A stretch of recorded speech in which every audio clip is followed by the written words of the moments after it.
В Сосногорске стартовал муниципальный этап всероссийского конкурса профессионального мастерства «Воспитатель года». Лучшие работники дошкольного образования муниципалитета представили своим коллегам методические наработки в рамках нескольких испытаний. Это традиционный конкурс профессионального мастерства для работников дошкольного образования.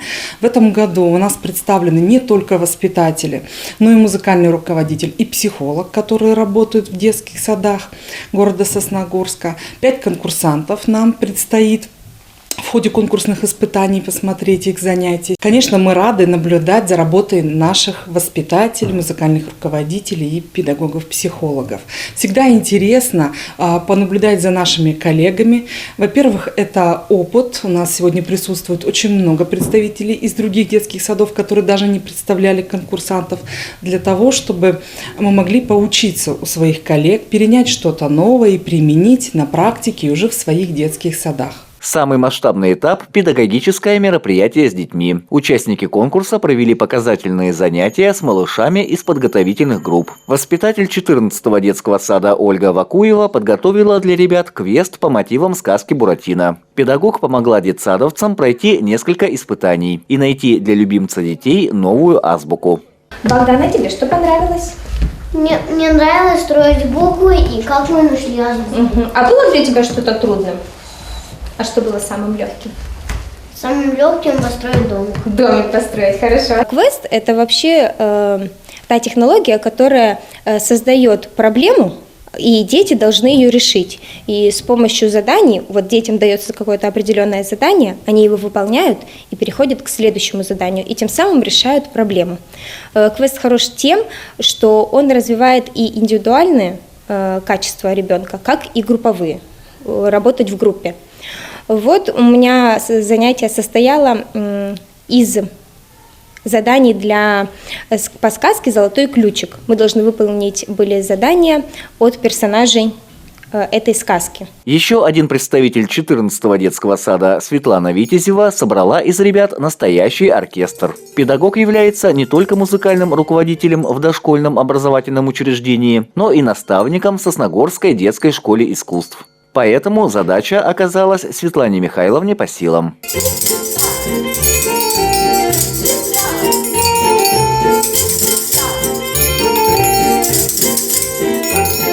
Мое занятие я бы назвала «Веселый оркестр», где были представлены различные инструменты, это и шумовые инструменты, и в качестве музыкальных инструментов это были диатонические колокольчики. Надо заметить, что музыкальная деятельность очень привлекает детей в детском саду. Вот не зная нотной грамоты, они охотно включаются в эту коллективную игру.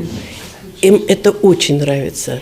Даже самые непослушные дети с большим интересом берут в руки инструменты и играют в коллективе. Воспитатель 5-го детского сада Екатерина Третьякова свое занятие посвятила России, а также малой родине всех сосногорцев. Под руководством педагога ребята вспомнили государственные символы нашей страны и узнали много интересного о гербе Сосногорска. А почему Россия назвала россиян? Потому что мы живем в России, а не в другой какой-нибудь стране. Конечно, потому что мы живем в России. Наша красивая страна имеет такое красивое название Россия. Давайте вместе скажем Россия. Да. Выбрала я тему с названием «Россия – моя Родина». Хотелось просто вызвать чувство патриотизма, любви к нашей стране, к нашей России. Это было в виде игры путешествия. Мы с ребятами приезжали на автобусе от разных станций, так как чтобы была быстрая смена и детки меньше уставали. Воспитатель 9-го детского сада Виктория Шитикова пригласила малышей в путешествие. Из Зимнего Севера ребята перенеслись в теплые страны, а после погрузились на дно океана. Дошколята не только познакомились с его обитателями, но и сочинили стихотворение об одном из них. Осьминог красивый, красный, охотится, прячется, меняет цвет. Осьминог прячется в щелях, и это опасность. сможешь рассказать своим друзьям такое стихотворение? Сможешь? Да. И все вы сможете? Да. Почему я выбрала для себя познавательное развитие? Потому что я подумала, что это детям будет интересно. Там можно придумывать, там можно выдумывать, там можно сочинять, там можно играть. Почему играть? Потому что основная деятельность в детских садах – это, конечно, игровая деятельность. Мы были и китами, превращались в китов, ловили пищу. Мы были осьминогами, прятались от акулы, выпускали чернильные мешочки. Очень даже, кстати, детям это очень понравится. Они любят все вот такое все. Вот они любят поделать что-то, поэкспериментировать они любят, вот пощупать все, потрогать, вот они все это любят. Педагог-психолог 15-го детского сада Олеся Никишина изучила с ребятами различные профессии. Казалось бы, думать об этом малышам еще рано. Однако проходить основы профориентирования лучше уже в таком возрасте, уверена педагог. У меня есть такая умная карта. С помощью этой умной карты мне каким-то образом нужно решить, какая профессия самая важная. Давайте посмотрим, кто тут изображен. Полицейский, я знаю, кто это. Полицейский берет кирпичи и идет строить дома. Нет. Как нет? А что он делает? Он ловит преступников. Ловит преступников? Это идет системная работа, это очень полезно, потому что на данный момент это очень актуально, как показывают, да, исследования, что дети, заканчивая 9 класс, 11 класс, не совсем знают еще, кем они хотят быть. А изначально вот это, можно сказать, такая первая ступенечка, где детки знакомятся с профессиями, больше о них узнают, и, может быть, в будущем, даже не может быть, а это им поможет сделать свой выбор. Также участники конкурса представили коллегам свои педагогические находки, провели мастер-классы и приняли участие в профессиональном диалоге. Лучшего воспитателя Сосногорского района определят на следующей неделе. Победитель представит муниципалитет на региональном этапе конкурса профессионального мастерства. Андрей Калиничев, Павел Дурников, Вести Тимана, Сосногорск.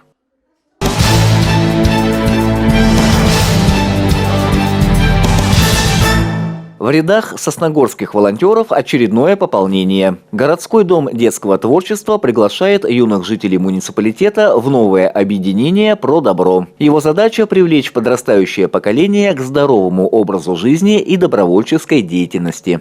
Основные формы деятельности – это туристическая деятельность, спортивное ориентирование, спортивный бесконтактный лазертаг, туристическое ориентирование. Дети будут заниматься, будут участвовать в конкурсах спортивной направленности, в туристических конкурсах.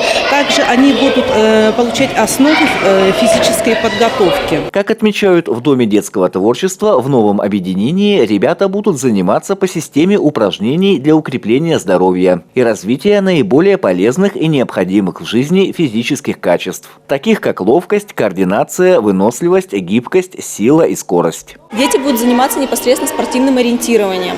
То есть я подготавливаю детей к туристическим слетам молодежным. Ближайший слет у нас слет имени Алексеева, который ежегодно проходит в Ухте. В прошлом году дети уже участвовали в нем. В этом году мы тоже планируем участие.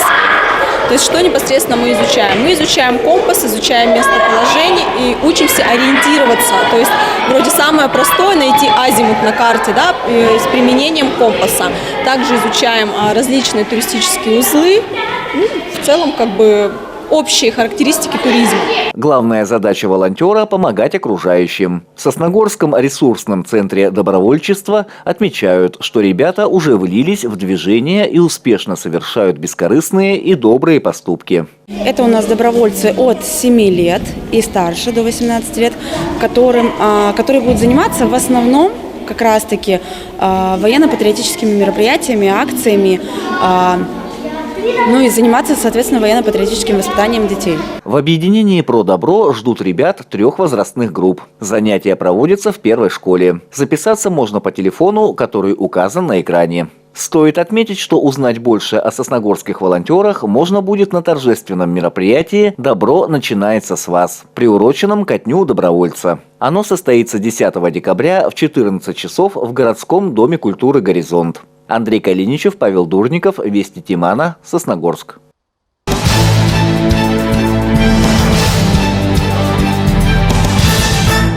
Центре коми и национальных культур прошло мероприятие Общества российских немцев. Гостями стали ученики 4 класса 3 школы. Представители общества познакомили ребят с европейскими традициями новогодних праздников. Один из них в Германии отмечают 6 декабря. Все российские немцы празднуют Николаустаг. Это детский праздник для детей. Жил такой, легенда такая, что жил старичок, который всем помогал. Особенно он любил детей, приносил им подарки только тем детям, которые вели себя хорошо и хорошо учились. Поэтому не каждый получал. Дети старались, был бы как стимул для них. Главный праздник для европейцев – Рождество, которое отмечают 25 декабря. Перед ним один за другим следуют 4 адвента, 4 воскресенья. Их символизируют свечи в адвентскранце, рождественском венке, которые зажигают по мере наступления адвентов. В течение этого месяца католики соблюдают пост. Все ждут этого праздника, но не все дети знают традиции именно этого праздника других народов. Мне бы хотелось, чтобы дети всесторонне развивались и знали не только, как мы празднуем Новый год, но и как это делали люди в других странах и делают до сих пор. И мне кажется, предложив детям данное мероприятие, дети с интересом откликнулись. Новый год в Германии не с таким размахом, как в России, но все же отмечают. Школьников впечатлил рассказ о немецком Николаустаге. Кроме того, для них был организован мастер-класс по изготовлению игрушек. Этот праздник заключается в том, что дети моют ботиночки и ставят их. И потом в них появляются подарки, или носочки. Мне очень понравилось. Еще мы вырезали и делали ангелочков. Ангелочки у меня получились очень красивые, так же, как и у моих друзей. Дети получили массу положительных эмоций, новых знаний и унесли с собой сувениры, сделанные своими руками. Полина Бастракова, Андрей Калиничев, Вести Тимана, Сосногорск.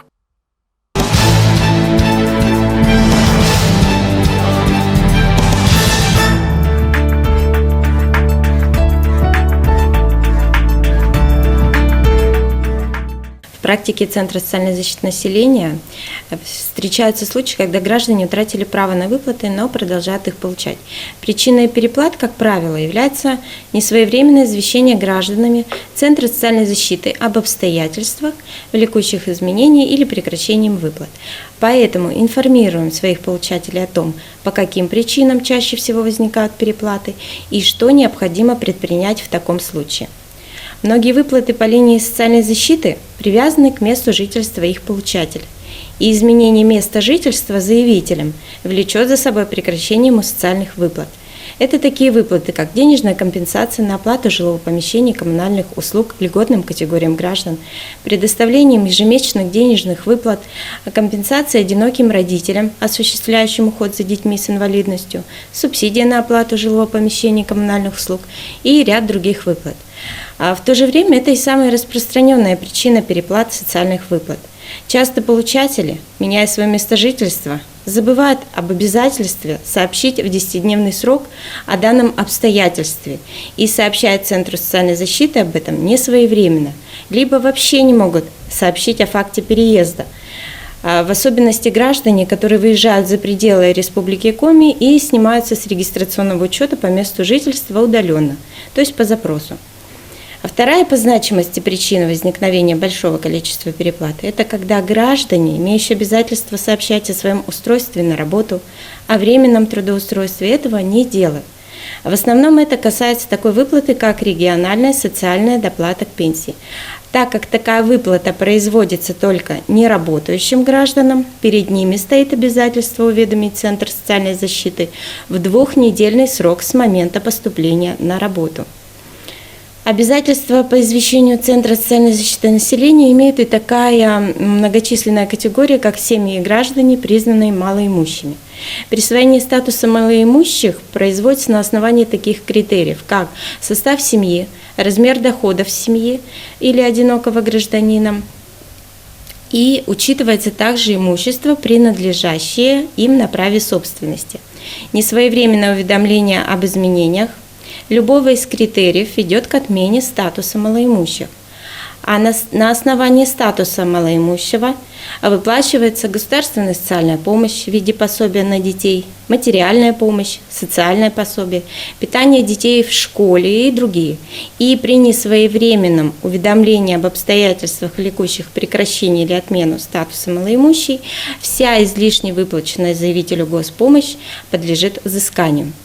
Так, малоимущие граждане обязаны извещать в 2-недельный срок, как стало известно об изменениях в составе семьи, в размерах доходов, в имуществе на праве собственности, если такие изменения произошли в расчетном периоде, то есть 3 месяца перед месяцем оформления статуса малоимущих. Если же семье или гражданину присвоен статус малоимущих, и в течение полугода действия такого статуса происходят изменения в составе семьи, изменения имущества, то тут дается уже месячный срок на уведомление Центра соцзащиты с момента наступления таких изменений. Срок извещения в 5 дней установлен также и для одиноких родителей, которые осуществляют уход за детьми с инвалидностью, то есть получают компенсационную выплату.